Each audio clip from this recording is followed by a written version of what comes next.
Good morning. Thank you. My name's Sue Ulrichs, and welcome on behalf of Spalding University Writers' Room.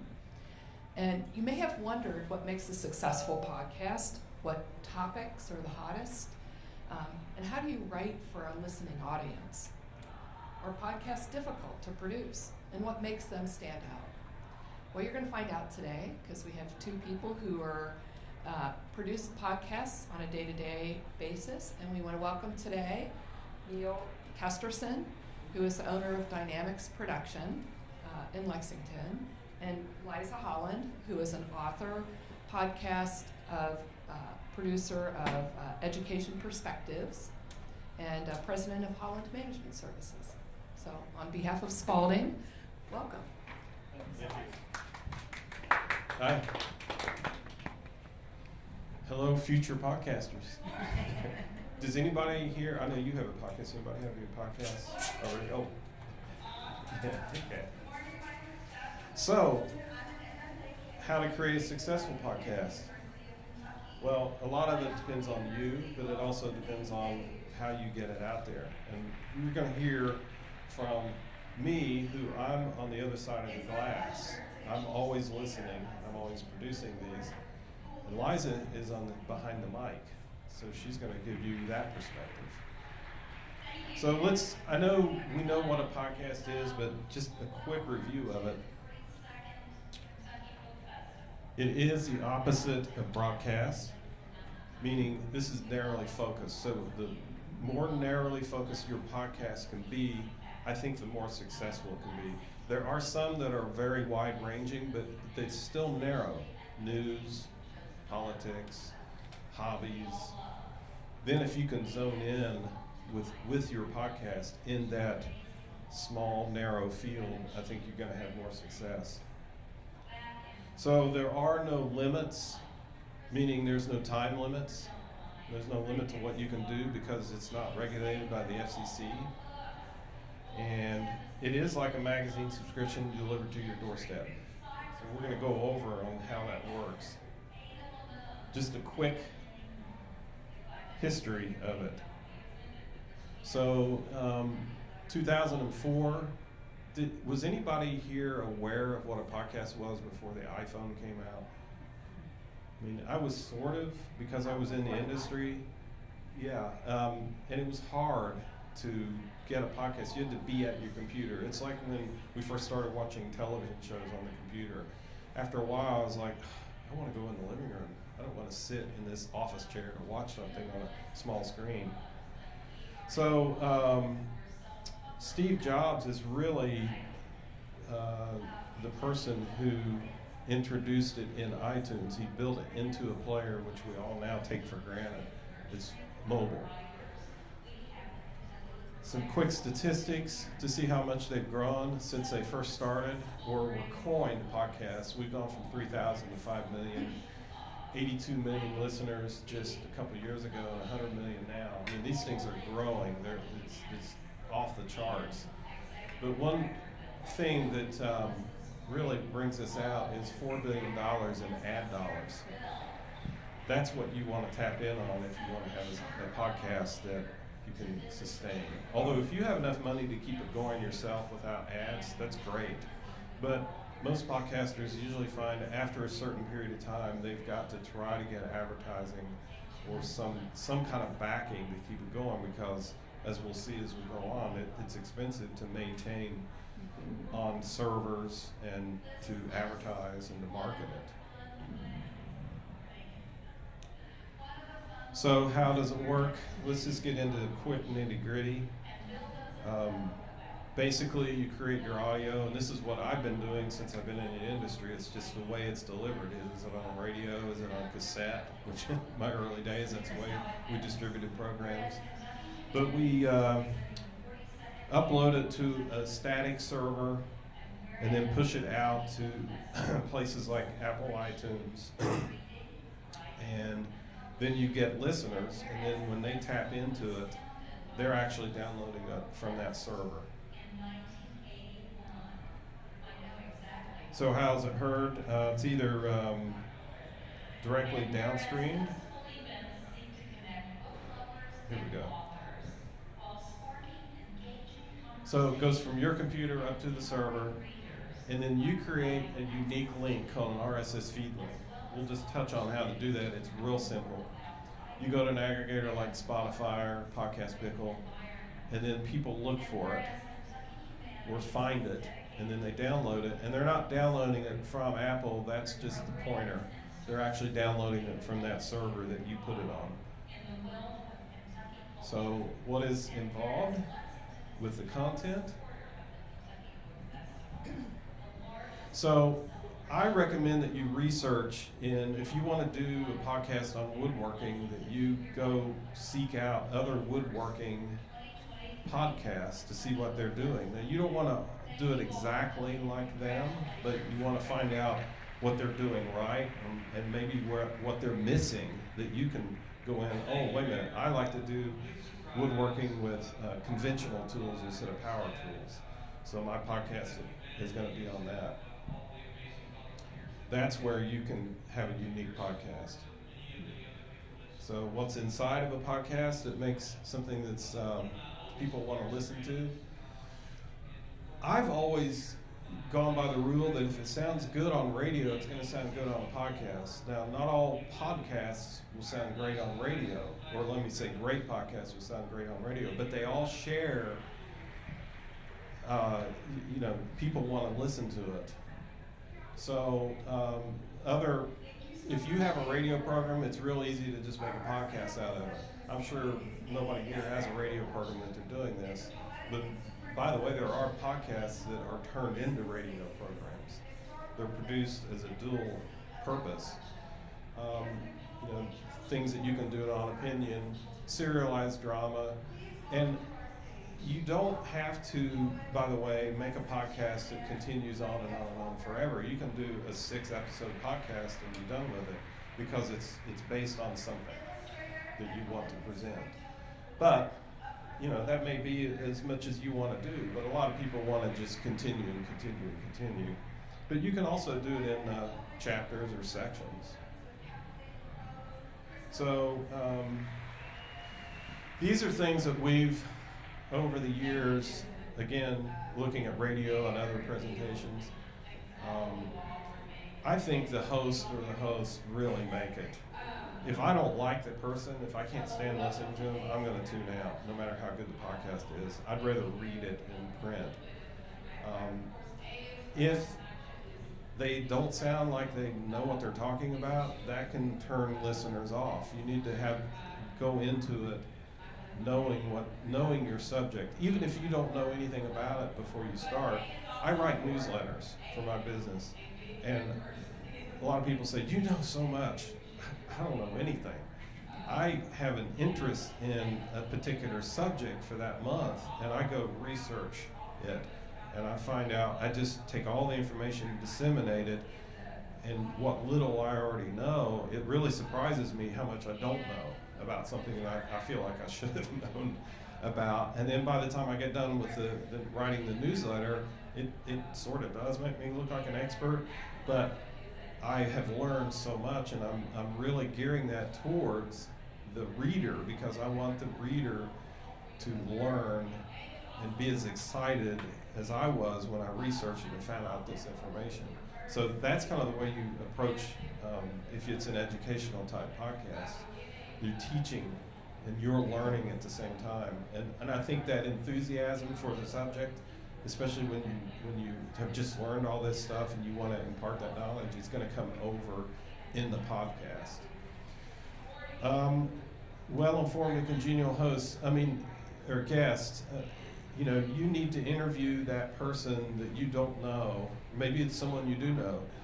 Call them up on the phone and talk to them ahead of time. Get information from them, but you're also listening to what they sound like. Instead of if we're doing this, people sound differently in person to you. You have to close your eyes and listen to them, and that helps if you're on a phone call with them. You hear their cadence. Do they and it also helps the guest, because you can say, we're going to talk about this, and then we're going to talk about that, and then we're going to move into this subject. And then they're not left out in the cold either. So it's going to help your guest, and it's going to help your podcast. Well-planned outline, not necessarily as detailed as my presentation is, but you can just have a few things on an index card, but it helps to know where you're going with it, so that it just doesn't lag on and lag on and lag on. Not too long or too short. 30 to 45 minutes is an average. It can be 2 hours. I listen to all kinds of podcasts. I listen from 3 minutes to 2 hours. If it's good, I don't care how long it is. I can break it up. I can listen to a half hour right now and a half hour later on. It's like listening to audiobooks. How good is it? Do you want to keep listening to the next chapter? And I think regular episodes are really key. You need to decide how often you're going to do it. We're all gung-ho. I'm going to write my newsletter for my business every week because I want to contact my people every week. Okay, how about every 2 weeks? Okay, once a month. Okay, I'm going to skip a month every now and then. So it really does become a burden. So, keep your eyes open on what you really want. A lot of podcasters, a lot of newsletter writers, a lot of other people have them planned out 3 or 4 in advance.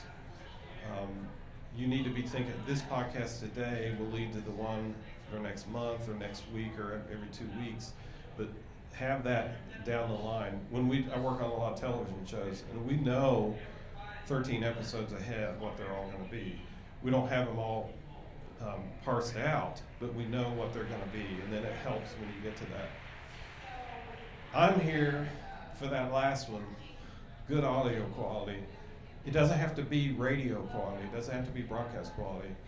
It's got to be good enough that it doesn't turn the listener off. And I have stopped listening to podcasts because the audio quality was so bad. There were stuff in the background, and I wasn't being judgmental because this is what I do for a living. It was just irritating. And one of my things that I do every day working in the studio is make sure that my client's audio isn't distracting from the message. And some of that goes into what makes a bad podcast. And I'm sure these are things that you're going to hear and you're going to know. Poor research. And these are kind of like the opposites of what we just talked about. One of my big things, one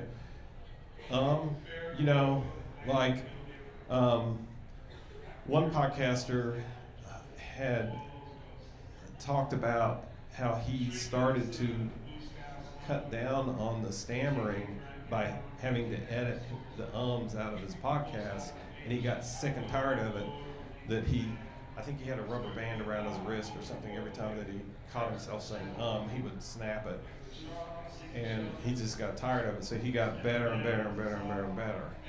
It's not something that you would naturally realize that you do, because I just said because I didn't realize I did that. These are other things are just, you're going to hear these in bad podcasts, or let me say distracting podcasts, sniffing, coughing. My big thing is going off topic and inside jokes. You can do those, just keep it to a minimum. I don't really care what that person had for dinner last night unless it has something to do with what the podcast is about. Poor quality and execution is not good. So who's on it? The people. If there's more than one person, somebody you know is going to be helpful. They don't have to be your best friend. In fact, they probably shouldn't be. They should probably be someone that you're familiar with, but they're with this topic that you want to do. The different vocal quality and personality, I can't bring that forward as much as you. My voice is different from Liza's. If you close your eyes, my voice is definitely going to be different from hers. You look at us, we're different people. But if you have 2 people on the podcast that sound very, very similar, you've got to do something to separate that a little bit. Often in radio interviews, we sometimes have, if there's 2 people that sound really alike, we have them introduce themselves before they answer a question. It's really helpful.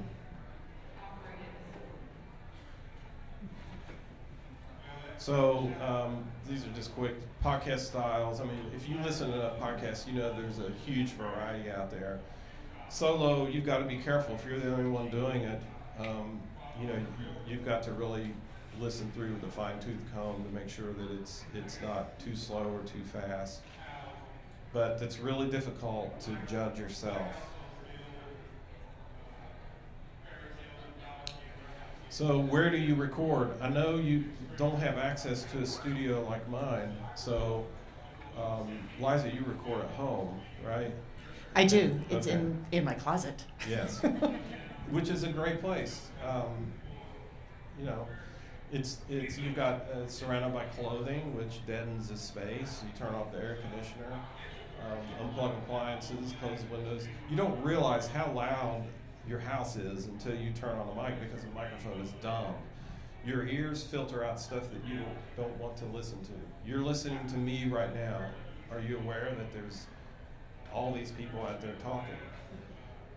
All of a sudden now you hear them. The microphone is hearing all that and me at the same time. It doesn't know that distinction. So you have to put on a pair of headphones and open up your microphone and turn it around and go through your house to find out what the background sounds like.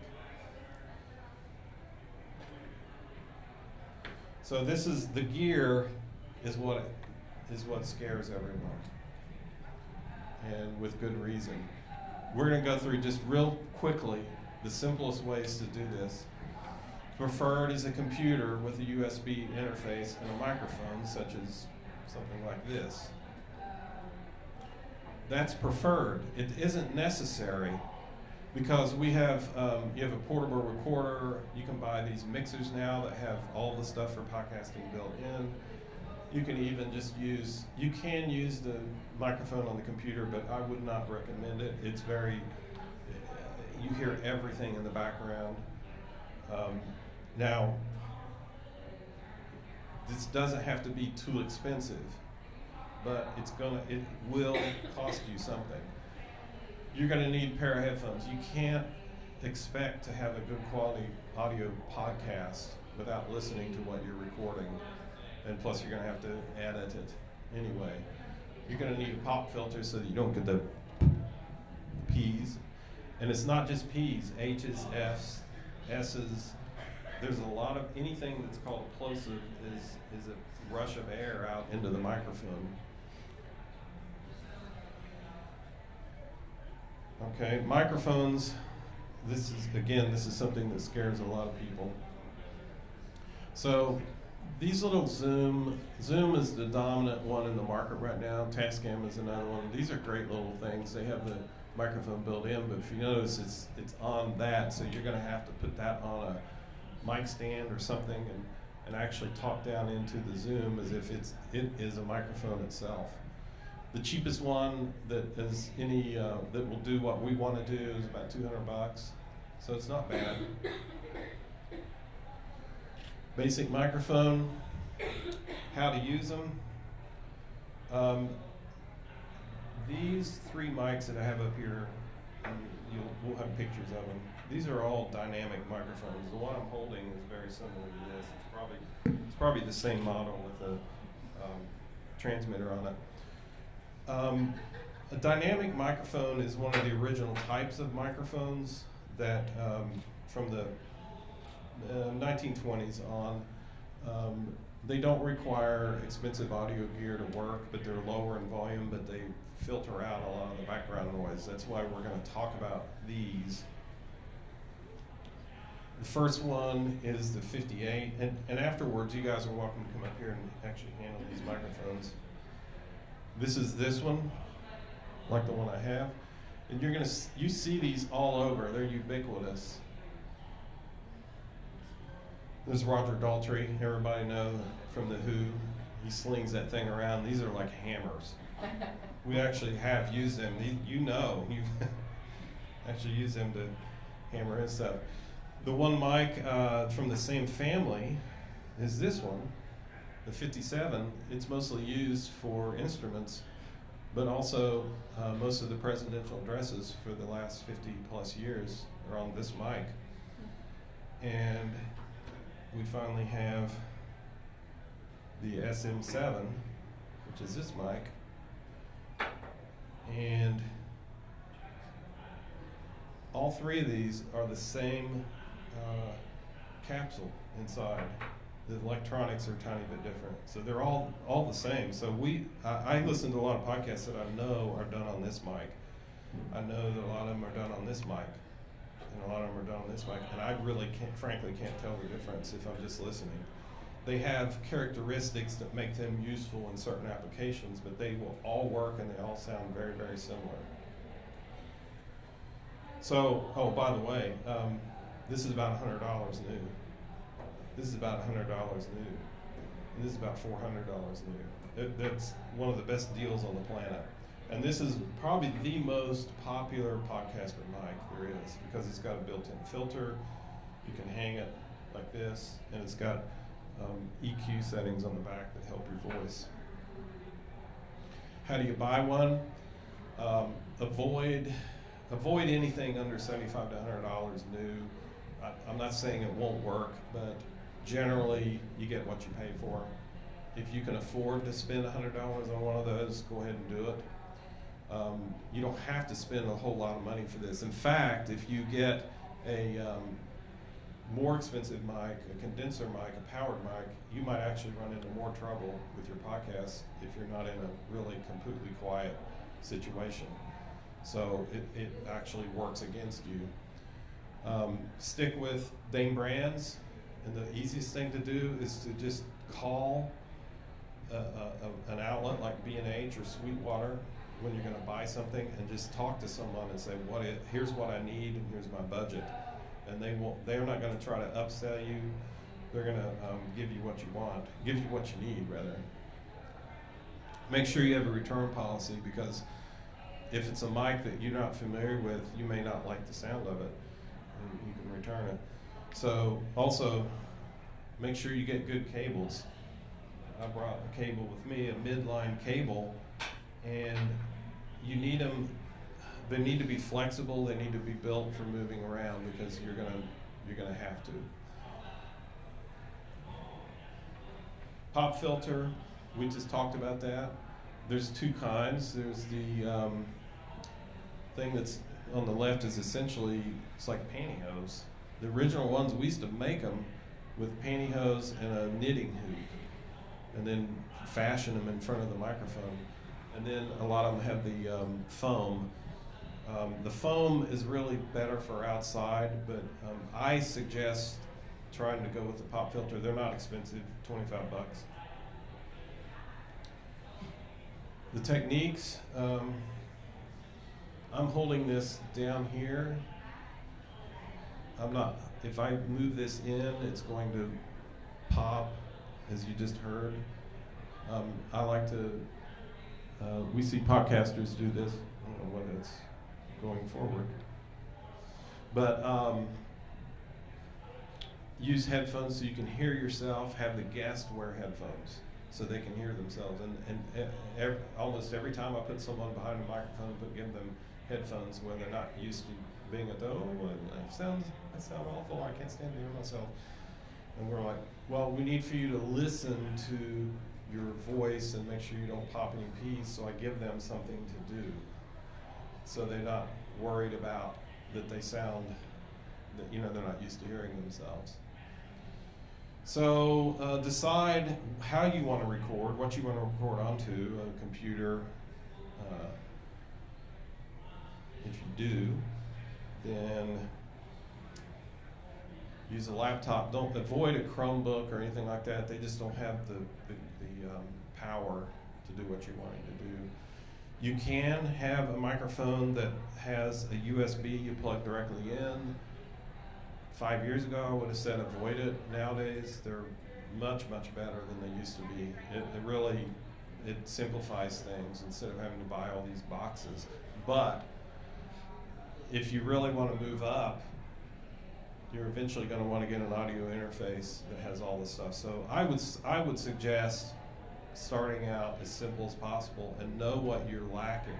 After you get going with your podcast, and you can say, well, I'm not really satisfied with this, so then you trade in and move up and move up and move up. You don't need to start off with the Taj Mahal.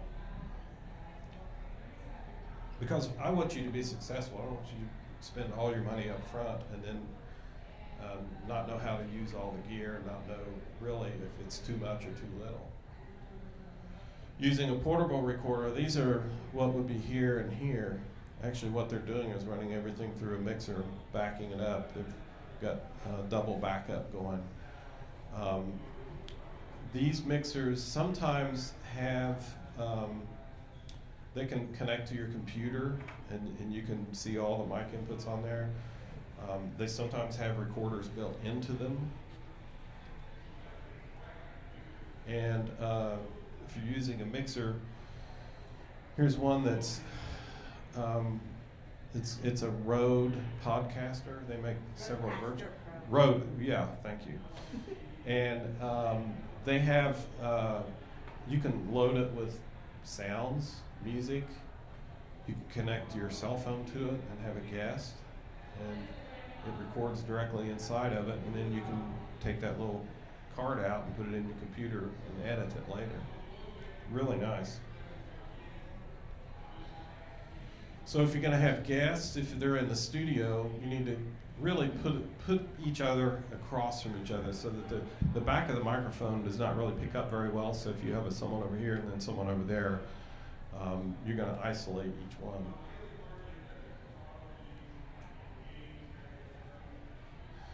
You can do Zoom. We do Zoom all the time. I don't necessarily love the sound of it, but if you are in a good mic and then someone on Zoom in their kitchen, we're sort of used to hearing that sound now. And you can record directly in Zoom. You can record everyone separately. You have to go into the settings and tell them that, and then after the session ends, it downloads to your computer, and then you bring it into your editing system, and you have isolated. So if someone is not talking and then they're in the background coughing, you can edit that out. You can also use other services. Riverside.fm, once you get your podcast going and you have funds, you can probably use Riverside, and the guest on the other end just has to have Chrome and some good microphone, and it will record in high quality, and then it sends it to your computer later on. So, software. This is a dicey subject. You can use built-in if you have Mac. I have a MacBook up here, and it's got GarageBand on it. Windows really is lacking. You can use an iPad. It has GarageBand on it. I did not mention that. You can record to an iPhone or iPad or a tablet. They're more powerful these days. I mean, whatever is lacking today in them, in a year or two, they'll probably have it. So just keep your eye out on what's available. Free software, Audacity. Everyone's probably familiar with that if you've ever gotten into a little bit of audio. I hate it. It's the most... For free, it's great. I mean, it is very, very powerful. It does a lot of stuff. It's just difficult to use. I'll just forewarn you. I'm a professional, and when I have to use it, when clients sometimes give me projects that they've done in Audacity, I'm like, you're paying me all this money, and it's taking me twice as long to work in this software. I hope you realize that. But you can get there's free things out there that have limited functions. Then you have to pay to move up, and that's trial-based versions. These are some of them, and some of them are online. That's what a lot of podcasting software is doing. It's moving online. You open up your web browser and log in, connect your mic, and record, and it's all going up to the cloud. And you saw, like, you see waveforms in a lot of editing software. A lot of times they don't even have it. And I think this one's Descript. You just kind of isolate everything into different sections and then move stuff around like you're working in a different piece of software for your business. Keep an eye on what's going on. It's hard. I mean, I can't even cover everything that's out there today. But if you really want to use something that is more professional, but you can use entry-level software. I use Cubase and Nuendo on mine, but what I use is overkill. But you can get like a $150 version of that. Adobe Audition used to be Cool Edit, if anyone's used to that. It's okay. It's limited, but it is very powerful on the plugins that it has. And if you want to move into Pro Tools, they have lower cost versions of those as well. So and these are just 3. There's tons out there. So let's talk about how getting it from your mouth to the internet. We have to edit it and record it. So I would suggest recording on different tracks. So this is what, if you get the software that does that as you're recording, or if you have a Zoom and you plug one mic in the left and one mic in the right, then you're going to get this. It's easier to edit and separate them later, and again, get out that coughing. The levels, this is what throws everybody off. Just don't peak the levels. If 0 on a digital scale, and you're going to see this on your software, is too loud. It's going to, if it ever hits that, you can't ever get that back. I aim for about a third of the way down. This is where all the audiobooks are. You watch TV, most of the programming is all around this level. That way, that gives you that extra real estate above there for peaks. And when you're editing, you can do this on a tablet or even your iPhone if you have the software to do it. But I would start off as simple as possible and then figure out what you need. I once recently advised a podcaster. He was wanting to move into all this stuff, and I asked, what are you using now? And he said, GarageBand. And I said, what are you wanting to add to it? Well, I want to do this and that. And I said, your GarageBand will do that. You don't need to move any further. If you're comfortable with it, I just need to tell you one little setting you need to do to help it, and then that's all you need. So, this isn't broadcast radio, this is podcasting. You can get by with simpler stuff. You have to mix it down. You follow the same rules. Don't peak your levels, average around -20 to -15. -15 means it's louder. So 0, you're all moving up. I don't know why they did the scale like that, but just know that 0 is too loud. You want to use compression. It's a compressor and a limiter, and you're going to try to use that when you're mixing down, not when you're recording. And you're going to distribute it on MP3, which is a reduced file size. And then you're going to want to edit the ID3 information. You can do that in iTunes.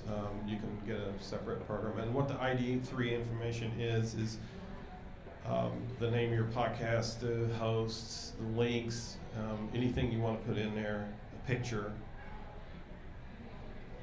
And it's called metadata.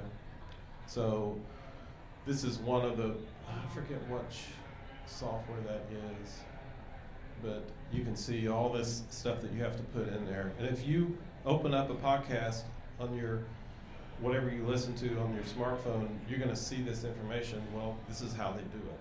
This is how you're going to do it.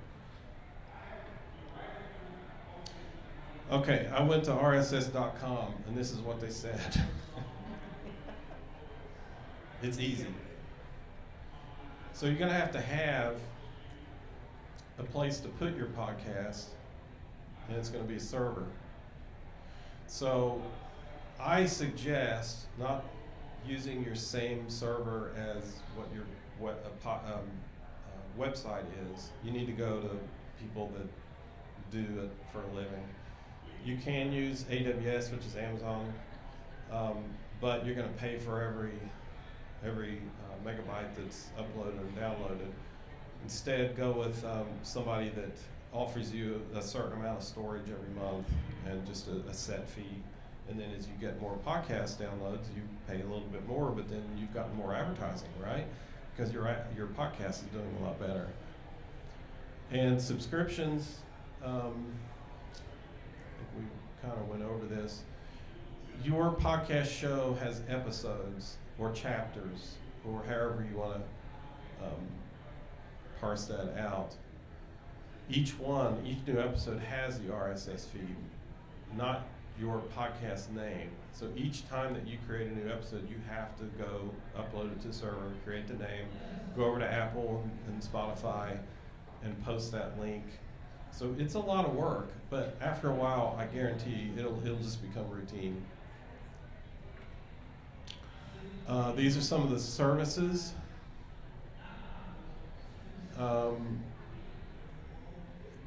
But Buzzsprout and Podbean seem to be and Libsyn, those are the ones that I've uploaded to. The others I have not, but you know, these are changing all the time. Platforms, you see Apple, iHeart. Anyone can go on Apple and do it. They have to approve it, but they approve almost anything on there. But iHeart is a syndicator, so you've got to already have a following before you get on those. So these are just some of my favorites. I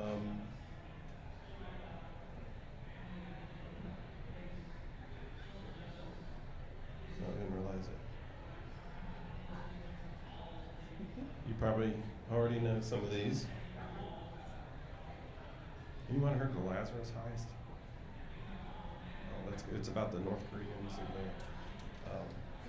the way they've hijacked all this money.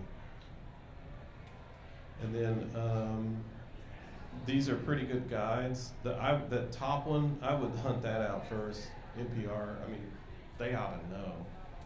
They do this for a living. So thank you. I'd like to introduce Liza. Hey, all.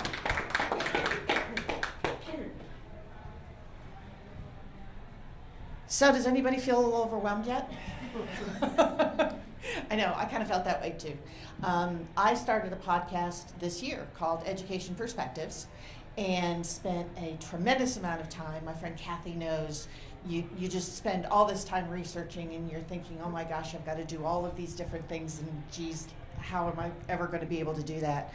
How many of you are thinking about doing a podcast? Excellent. See, of course. So part of it really is, like Neil touched on, finding something that you are passionate enough about that you're going to continue to do this. But the great thing is that there's so incredibly much choice. You can make a 2-hour podcast. You can make a 30-minute podcast. You can do a 5-minute one. But one of the things that I would certainly suggest is don't get so far into the weeds in all of this that you don't start.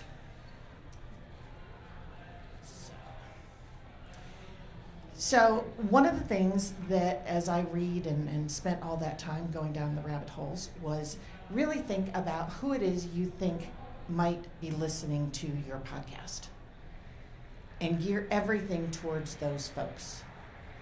If there's some sort of a niche, as Neil mentioned with the woodworking, mine personally was in education, and there was an absolute ton of how to teach and pedagogy and all this other kind of stuff for teachers. But mine is more about let's meet the people and let's talk about what the change is happening in education. And so for me it's been really neat. I know I'm running short on time here, so let me just double check. How often? I'm doing mine every 2 weeks. That's a lot. If this is a side gig for you, you may want to start out once a month. But really start to think about how much time you have available to be able to make that work. From a systems perspective, I decided to go with Buzzsprout because in my research and all that kind of stuff, they had the best videos for telling me how to do things step by step. The other thing is once you upload your episode to Buzzsprout, you make the connections and they automatically send it to Apple and Spotify and all those different type of places. And you can even integrate it in with like email marketing and stuff. So that was a huge time saver for me. Then just recently, with all this great ChatGPT stuff, I discovered a program called Castify. And it's fabulous because you upload the episode, it gives you a full transcript, which is great, right? But then you click on the AI button, and it gives you suggested titles, and it gives you quotes that you can put out, and it gives you a whole newsletter that you could send out in your email marketing, and it has allowed me in a very little amount of time to be able to do a lot more marketing and that sort of a thing. Cast Magic, I'm sorry. Yep, nope, appreciate that clarification because that's Screencastify, just in case if you want to know, is a really cool little thing that you can do videos of yourself that are easily portable. So, okay. So mine is an interview based podcast. I have a guest on, and I interview people from every different type of perspective in education, everyone from the supporting folks to actual teachers on the ground to people who are trying to do big change. One of the things that I do find is some of the people that I'm interviewing are not accustomed to being interviewed, and they get really nervous. So taking a little bit of time at the beginning to say, this is just going to be a relaxed conversation. It's something that we're recording, so if you mess up, it's not a problem. We can edit it out. And giving that kind of background, I just recorded yesterday episode 22 and have not had a problem yet. So just making it really relaxed. The other thing that I do is I have 5 or 6 questions that I basically ask every guest. It's a pretty tight format, and then in the center, we're able to focus on things that they specifically want to talk about, and it's worked really, really well. I've had friends who've done podcasts, and they're like, things go way off the rails, and we got, get into stories that aren't relevant, and at least for me, this has worked really, really well as far as just kind of having a structure that's really open-ended questions, but it helps you to get to know the people, all that kind of good stuff.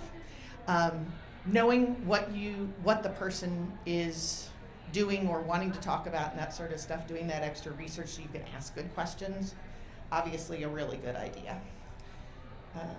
Let's see, getting over nervousness, deep breathing, make sure you know what you're talking about, all kinds of good things. The microphone technique piece, making sure that you get a feeling of your level. Some people talk about doing this sort of deal as a good start out. I like it a little bit closer. But making sure that you don't do what I just did, which was to move across like this, because all of a sudden you really can't hear me anymore. So if you put yourself in front of the microphone and try to stay in that same spot, that's a really helpful little tip. So marketing, right? We're talking about sponsorship and all that kind of stuff. You need to find listeners, right? And it's really, really hard. The more that I read, the more it's saying that you really can't expect to monetize your podcast until you're about 3 years in. Unless you have a unique kind of situation. I do have a friend who started her podcast way after mine. But she's already got great sponsors and all that kind of stuff because of the network that she had. Lucky her. But don't get really wrapped around the axle about the number of downloads. Look at it over time. If you're seeing nice growth, that's success to me. That's success to me. Backing way up, I do want to give you one other resource that I thought was really helpful. It's Name Checker online. And so if you are going to set up your podcast name, you most likely want to have a website, you want to have social media folks and whatnot, and you can put it in that one name checker piece, and it will tell you whether it's available in a wide variety of of different outlets and all that kind of stuff. So that's a really good way when you're backing up to try to decide what in the world you want to call it. Yep. Because I know we're getting really close. Yeah. Sorry. But it has been one of the most rewarding experiences for me. And while maybe it is not monetized for me right now, it has managed to create opportunities for me that have been really exciting. I have 2 new contracts for my business as a result of checking back in with people that I decided to interview. Really interesting opportunities. Obviously, I'm sitting up here giving a little speech here with Neil. If you can afford it and you're well funded, Neil is like one of the absolute best. And I am very proud to say that my intro and my outro are recorded at Dynamic Studios. So tell me, what kind of questions do you have? Do you have thoughts as far as for your particular thing and things that we could answer?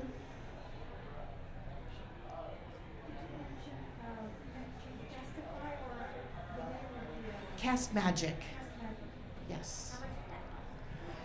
You know what? I got it on AppSumo, and I got a lifetime for $49.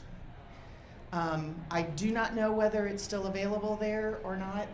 AppSumo is kind of an incubator for new apps, but that was the best $49 I think I've ever spent.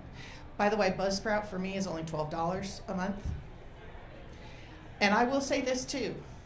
I got so twisted around the axle about editing that it's something that I had done some voiceover work in the past, but the software that I used to use was not available, and I'm like, I know how, there's ways to do this, but I don't know how, and it was just getting to be a huge frustration. And so with my with my very limited budget, since this is a passion project for me, I went on Fiverr and found a wonderful little man in India who is now for $30 a month editing both of my podcasts each month. It can be done. It was the obstacle for me that allowed me to go ahead and just do it. And I tell you what, that whole having a few in the bag is a really good idea, because this summer I thought it was going to be easier to get to teachers and educators and all that kind of stuff over the summer. No.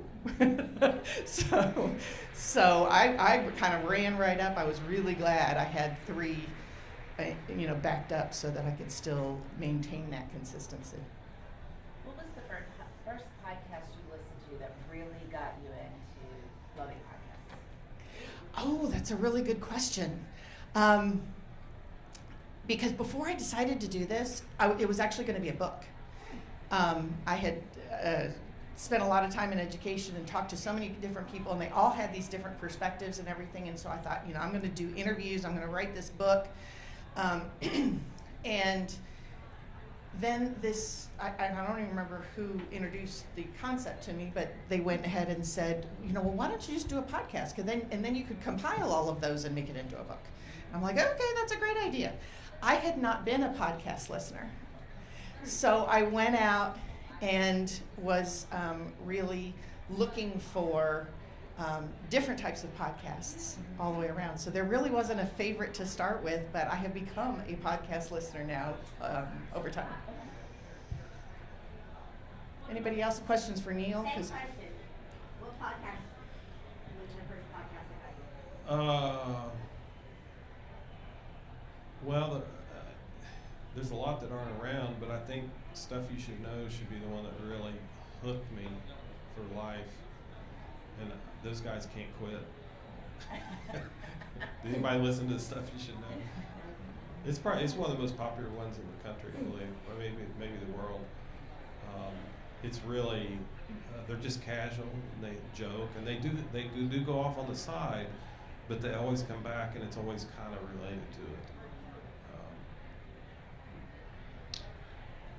Podcasts are great. I think they're better than radio now. Yes.